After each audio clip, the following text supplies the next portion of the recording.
All right, doing an early morning video here. See that map? I got a map of the world over here. Not only am I going to, not only am I going to see if I could invent kind of a game out of it. There is this game out there called Risk, Risk. I remember first playing that game when I went into the military. In we used to play that. We used to play that game, and it was taken very seriously. That's a world conquering game. Who would the good in that game? I guess if you had like maybe who was it? Hitler, and what was the Japanese guy? Tojo was it or whatever? I don't know. Toe Jam, whatever. I don't know. But I gotta see how that thing looks. The whole world.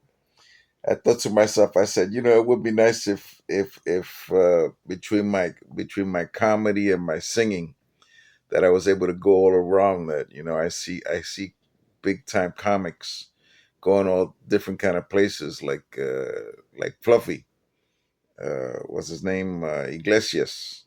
I forget his name. Gabriel Iglesias, I think it is. That guy's pretty funny. I gotta admit, man, he's out there, man. Some of the things he says is, of course, not clean, but most of it is. It's very funny, very funny.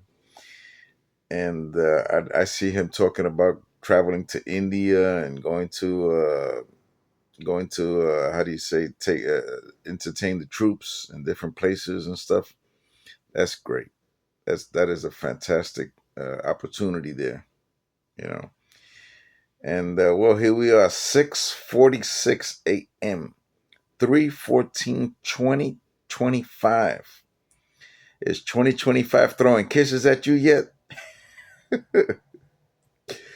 I still haven't made my 5 minute video. I have to make two videos: a 3.5 minute video for to enter the World Series of Comedy, which is going to have the finals in Las Vegas. At least what I understand with my ADDDDHDDDD, they you have to make a video submission of 5 minutes, and in that they will take out of that. I think they take the top 101 videos, and that's how they make the 101 finalists. And then they also have satellite competitions. So it's sort of like poker in the way that they have like satellites in all these different places, and this way you could kind of like gain entrance into the finals. So I guess the people who win the local satellites get to go to the finals also in Las Vegas. I'm not sure. I know one thing. I'm gonna put everything out there. You know that. It's been about what a month or so. Be a month ago. It has passed since I had that death scare. You know, and they've practically eliminated the heart being a problem. So my ticker is working rather well, and that opens up doors for other things. Now we have to eliminate uh, an obstruction with my gallbladder, or a gallstone obstructing my gallbladder. That might be giving me the nausea.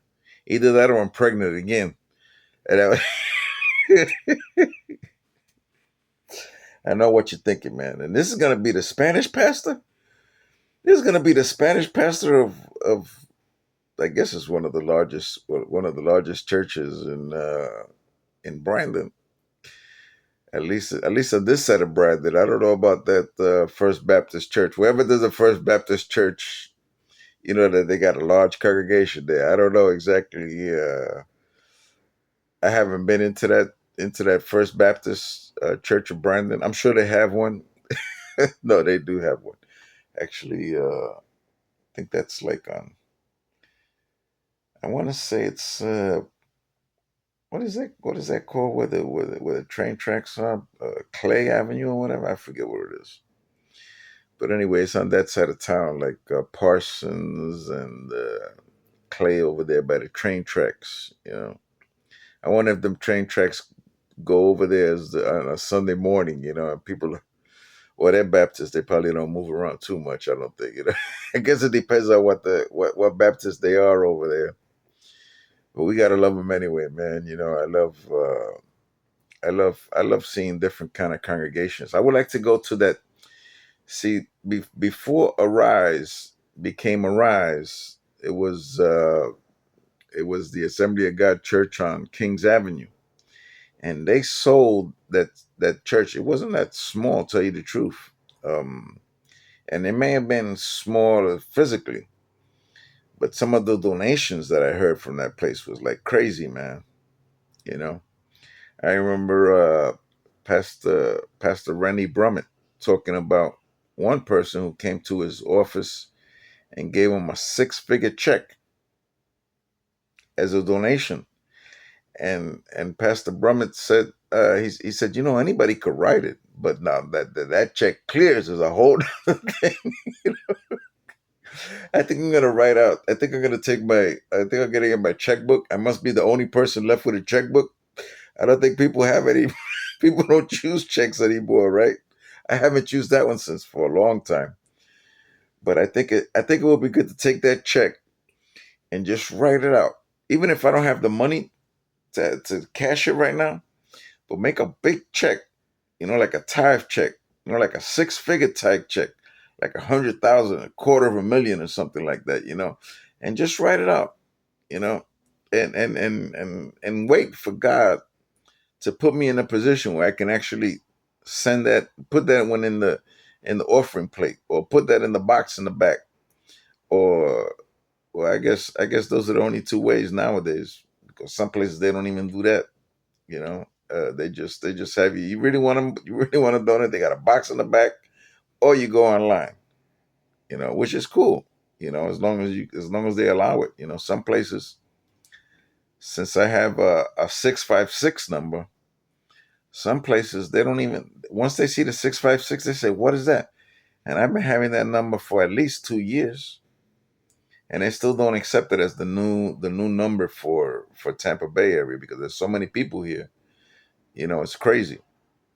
So they I don't know if the numbers have dwindled since Donald Trump has been office, because that boy, what is his name, Home or whatever, I forget, Tom Home, the ICE czar, the immigration czar. And that boy there, he I don't know if he's up to. I mean, President Trump wants like 1,500 to 2,000 people eliminated, of the worst ones. So that's gonna be like America's Most Wanted. America's Most Wanted immigrant. They should have him like, they should put his picture out there. He'd be looking like the devilfish out there. Is that the most ugliest fish you ever seen in your life? The devilfish. I should make a cartoon of a cartoon character with the devilfish as the head. It looks like it's just a giant head, man, with ugly uh, teeth. You know. And what else do I got? Yeah, I'm still thinking of doing comedy. Maybe I just do it once a month, because I'm kind of getting kind of busy now, gearing up to start not only evangelizing, but trying to start a Spanish congregation within the three churches of the Crossing Church here in Brandon. And let's see how that works out. I was speaking to a pastor, a Spanish pastor of a pretty well known denomination, a Spanish congregation. And I told him what I feel God is leading me to do. And he said, "Well, that sounds like a lot of work." True, it might be a lot of work. But I figure this, I mean, a month ago, when I was going to that, when I was traveling in that ambulance, and they had sprayed me under my tongue with that nitro. I didn't even know they had that spray. Last time they gave me some kind of pill. or nitro pill. But this time they gave me the spray 2 times, and my blood pressure was still out there. It was like 188 over 102, which is kind of high, you know.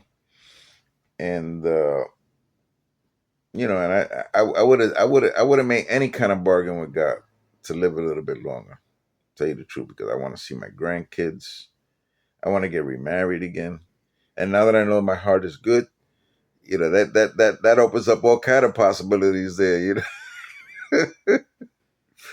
So anyway, man, I love everybody, and I'm gonna go have some breakfast. It's 6:54 right now, and I just wanted to say probably one of the first things that I'm gonna do in that comedy thing. I'm gonna talk about some of these women that I talk to, and they reject me outright because of whatever reason, my age, my physical problems, whatever, you know.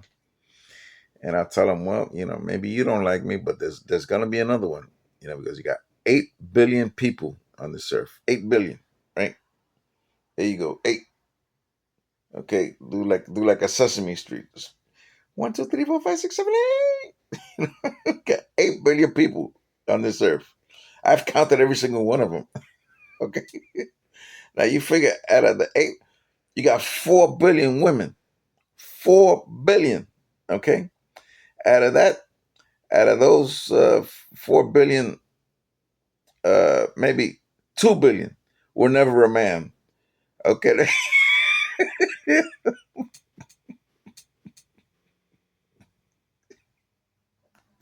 1 billion. 1 billion fall between the ages that I'm looking for, which is 17 to, let's say, 2 or 3 years above my age. Is okay. That's not too much of a stretch there, you know. So let's say from 17 all the way up to 70. Okay, so 17 to 7. Hey, that's pretty good. 17 to 70. And why 17? You probably thinking, man, this is an old pervert. That's what that's what this guy is. No, no, no, no, no. I'm not a pervert, man. But I figured if I meet a woman whose mind is mature enough to handle the pressures of being an evangelist or a pastor's wife, or somebody who's in full-time ministry, a teacher, or whatever God allows me to be.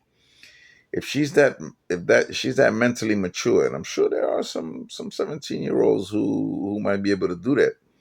This way, it gives me a year to get to know her before she's legal.